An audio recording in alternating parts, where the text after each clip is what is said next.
మనకు వ్యసనం అనగానే మద్యం, సిగరెట్లు, డ్రగ్స్ గుర్తుకు వస్తాయి. కానీ కాఫీ విషయంలో మాత్రం వ్యసనం అనేది పెద్ద అంశంగా భావించరు.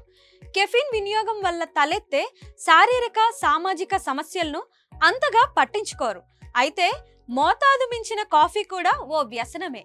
ఇతర ఉత్ప్రేరకాలతో పోలిస్తే హార్మోన్ డోపమైన్ స్థాయిలు కాఫీతో కాస్త నెమ్మదిగా పెరుగుతాయి. కాబట్టి కాఫీ వ్యసనాన్ని వదిలించుకోవడం సులభమే.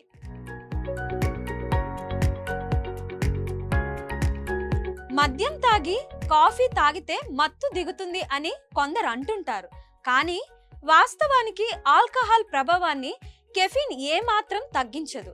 సాధారణంగా కెఫీన్ ఉత్తేజాన్ని ఇస్తుంది. అయితే మద్యం తాగిన వాళ్లకు ఈ చిట్కా పనిచేయదు. ఇకపోతే మద్యం తాగిన వాళ్ళు కాఫీ తాగితే నిద్ర మత్తు వదిలిపోతుంది. కాబట్టి మళ్ళీ మద్యం మీదకి మనసు వెళ్లేందుకు ఆస్కారం ఉంటుంది.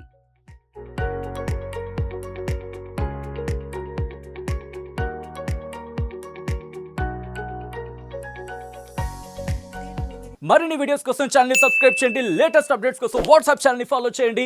అండ్ లింక్ డిస్క్రిప్షన్ లో ఉంది.